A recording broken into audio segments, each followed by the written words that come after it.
Hello learners, मैं Naresh Kumar classes में आप लोग का स्वागत करता हूं। लर्नर्स, हम लोग आज से शुरू कर रहे हैं जीके यानी कि सामान्य ज्ञान प्रश्नोत्तरी। और इसमें हम जो है अलग अलग सामान्य ज्ञान से संबंधित प्रश्न लेकर आएंगे जो कि सभी प्रतियोगी परीक्षाओं के लिए होगी। और हर रोज़ हमारे पास 20 से 15 क्वेश्चंस होंगे जो कि बहुत ही इंपॉर्टेंट, बहुत ही अच्छे क्वेश्चंस होंगे जो आपके किसी न किसी एग्ज़ाम में बहुत ही काम आने वाले हैं। वीडियो शुरू करने से पहले सभी लोगों से रिक्वेस्ट है, जो लोग चैनल पर अभी नए हैं वो चैनल को सब्सक्राइब कर लें, वीडियो को लाइक कमेंट शेयर जरूर करें। चलिए, इस रिक्वेस्ट के बाद हम वीडियो को आगे कंटिन्यू करते हैं। प्रश्न नंबर 1 है, DCM ट्रॉफी किससे संबंधित है? DCM ट्रॉफी का संबंध किस खेल से है? ये हमारा प्रश्न है और इसका उत्तर है फुटबॉल।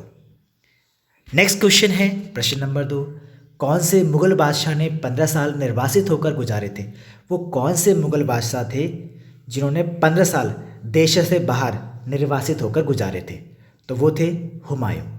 प्रश्न नंबर 3 है, राज्यसभा की बैठकों की अध्यक्षता कौन संभालता है? राज्यसभा में सांसदों की जो बैठक होती है उसकी अध्यक्षता कौन करता है? तो इसका जो सही आंसर है वो है उपराष्ट्रपति। उपराष्ट्रपति ही राज्यसभा के जितने भी सांसद होते हैं उनके बीच की जो भी बैठकें होती हैं उन सब की अध्यक्षता करते हैं।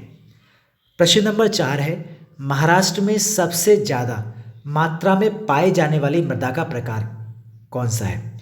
यानी कि हम कह सकते हैं कि महाराष्ट्र में वो कौन सी मिट्टी है जो सबसे ज़्यादा पाई जाती है, या हम ऐसे भी कह सकते हैं महाराष्ट्र में सबसे ज़्यादा मात्रा में पाए जाने वाली मिट्टी कौन सी है, मृदा कौन सी है?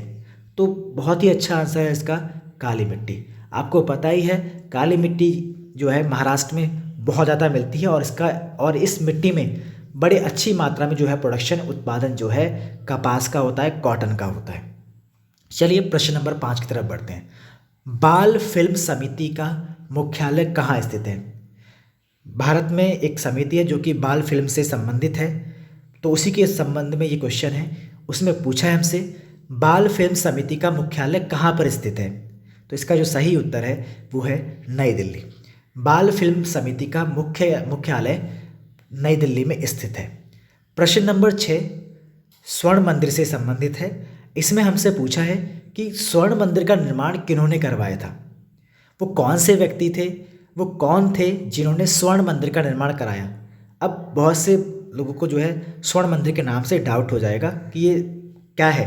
तो मैं आपको बता दूं कि स्वर्ण मंदिर जो है एक गुरुद्वारा है जिसको हम लोग गोल्डन टेम्पल के नाम से जानते हैं, और इसका एक और नाम है जिसको हम बोलते हैं हरमिंदर साहिब के नाम से भी इसको हम जानते हैं, और ये गुरुद्वारा है। तो हमसे जो प्रश्न पूछा है उसमें पूछा है कि स्वर्ण मंदिर का निर्माण किन्होंने करवाया था? तो इसका जो बिल्कुल सही उत्तर है वो है गुरु अर्जुन देव जी। गुरु अर्जुन देव जी ने इसका निर्माण करवाया था। उसके बाद देखिए प्रश्न नंबर 7, फुटबॉल में कौन सी गैस भरी जाती है? फुटबॉल में कौन सी गैस भरी जाती है? फुटबॉल के बारे में आपने सभी ने सुना होगा, देखा होगा, पहला प्रश्न भी हमारा फुटबॉल से संबंधित ही था। फुटबॉल में कौन सी गैस भरी जाती है? तो इसका जो सही उत्तर है वो है हाइड्रोजन गैस। फुटबॉल में हाइड्रोजन गैस भरी जाती है। और आपको ये भी थोड़ा ध्यान रखना है कि फुटबॉल दुनिया में सबसे ज़्यादा पॉपुलर गेम्स में से एक है। सबसे ज़्यादा देखे जाने वाला गेम भी फुटबॉल ही है। चलिए आगे बढ़ते हैं। प्रश्न नंबर 8, भगवान बुद्ध का कुल क्या था? या इसको हम ऐसे भी कह सकते हैं कि भगवान बुद्ध किस वंश से थे, उनका वंश क्या था? तो इसका जो उत्तर है वो है शाक्य वंश। शाक्य कुल या शाक्य वंश से संबंध रखते थे और वो इस वंश से आते हैं। उसके बाद प्रश्न नंबर जो 9 है वो मानव से संबंधित है। उसमें कहा है मानव मूत्र का पीला रंग किसके कारण होता है?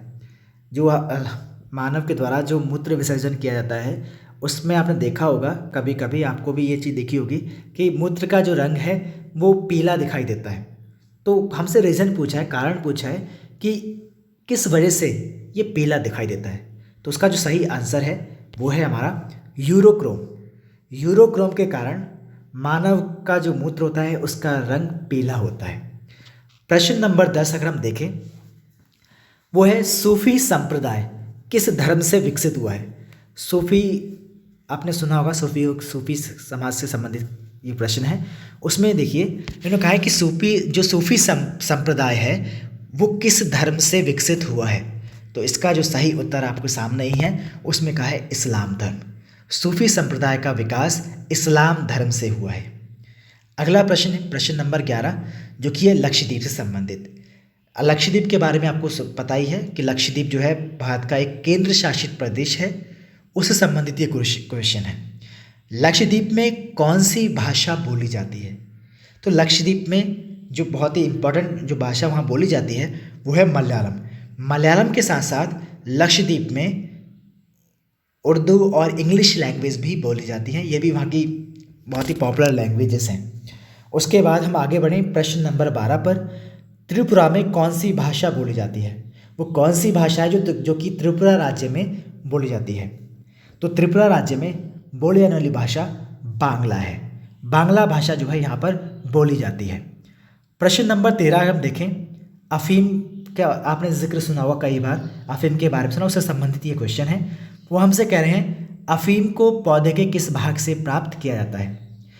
पौधे के किस भाग से हम अफीम को प्राप्त करते हैं? तो इसका जो सही उत्तर है वो है फूल। अफीम को पौधे के फूल से प्राप्त किया जाता है। प्रश्न नंबर 14 ये कह रहे हैं पिन कोड से संबंधित क्वेश्चन है। भारत में पिन कोड का आरंभ कब हुआ था? या कह सकते हैं भारत में पिन कोड का आरंभ कब से हुआ है? तो पिन कोड के बारे में आपने सुना होगा, जब भी हमको अपना एड्रेस देते हैं तो वहाँ पर हम अपना पिन कोड डालते हैं। तो उसी पिन कोड के बारे में हमसे पूछ रहे हैं कि पिन कोड की शुरुआत भारत में कब से हुई है? तो इसका जो सही उत्तर है वो है 15 अगस्त 1972। 15 अगस्त 1972 से भारत में पिन कोड का आरंभ हुआ है। प्रश्न नंबर 15 देखिए, भारत रत्न से सम्मानित होने वाले पहले संगीतकार कौन है? भारत रत्न से सम्मानित होने वाले पहले संगीतकार कौन है, ये प्रश्न है। इसको हम ऐसा भी कह सकते हैं, वो कौन से पहले संगीतकार हैं जिनको भारत में सबसे पहले भारत रत्न से सम्मानित किया गया है? या कह सकते हैं भारत रत्न प्राप्त करने वाले पहले संगीतकार कौन हैं? तो इसका जो सही उत्तर है वो है एम.एस. सुब्बुलक्ष्मी। एम.एस. सुब्बुलक्ष्मी को सबसे पहले भारत रत्न से सम्मानित किया गया था संगीत के क्षेत्र में, और एम.एस. सुब्बुलक्ष्मी एक संगीतकार हैं। प्रश्न नंबर 16, भारत और पाकिस्तान के बीच शिमला समझौता कब हुआ था? शिमला समझौता की बात कर रहे हैं, शिमला एग्रीमेंट की बात कर रहे हैं। तो ये 2 जुलाई 1972 को हुआ था। भारत और पाकिस्तान के बीच में ये समझौता था, और ये 1971 में जो बांग्लादेश को लेकर कॉन्फ्लिक्ट हुए थे, बांग्लादेश जो कि पहले पूर्वी पाकिस्तान का एक हिस्सा था, तो उसके आज़ादी में जो भारत की भूमिका थी, उसके बाद से पाकिस्तान के साथ जो बीच में जो गतिरोध उत्पन्न हो गया था, उससे संबंधित ये समझौता था। और ये भारत पाकिस्तान के बीच में शिमला समझौता 2 जुलाई 1972 को हुआ था। प्रश्न नंबर 17 ये है रेडियम से संबंधित। रेडियम की खोज किसने की थी? रेडियम आपने देखा होगा एक ऐसा तत्व है जो कि आपको रात के समय पे बहुत ज़्यादा चमकता हुआ दिखाई देता है। आपने बहुत सी चीज़ें ऐसी देखी जो रात में चमकती हैं, हल्की सी लाइट पड़ने पर भी वो चमक उठती हैं। तो उसकी बात करें रेडियम, तो रेडियम की खोज जो है जो की गई थी वो पियरे क्यूरी और मैडम मैरी क्यूरी के द्वारा की गई थी 1898 में। बड़ा ही अच्छा क्वेश्चन था ये। उसके बाद देखिए प्रश्न नंबर 18, भारत में टीवी पर पहली बार समाचार किसने पढ़े थे? वो कौन व्यक्ति थे जिन्होंने सबसे पहले भारत में टीवी पर पहली बार समाचार जो है पढ़े थे? तो ये है प्रतिमा पुरी जी। प्रतिमा पुरी, जिनको विद्या रावत के नाम से भी जाना जाता है, इन्होंने सबसे पहले टीवी पर समाचार की जो है रीडिंग की थी, समाचारों को पढ़ा था। प्रश्न नंबर 19 जो कि बहुत ही अच्छा क्वेश्चन है, सुभाष चंद्र बोस को किसने सबसे पहले नेताजी कहकर संबोधित किया था? वो कौन थे जिन्होंने सबसे पहले सुभाष चंद्र बोस को नेताजी कहा था? तो ये हैं एडोल्फ हिटलर, जो कि जर्मनी के एक शासक थे, जिनके बारे में आपने सुना होगा। एडोल्फ हिटलर ने सबसे पहले सुभाष चंद्र बोस को नेताजी के नाम से संबोधित किया था।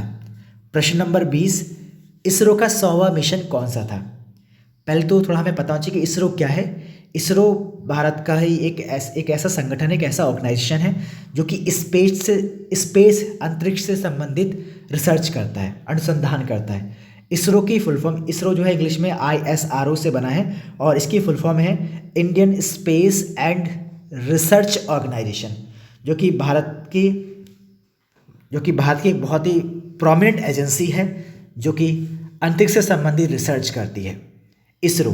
तो इसी से संबंधित क्वेश्चन है, जिन्होंने कहा है कि इसरो का 100वां मिशन कौन सा था, तो इसका उत्तर है PSLV।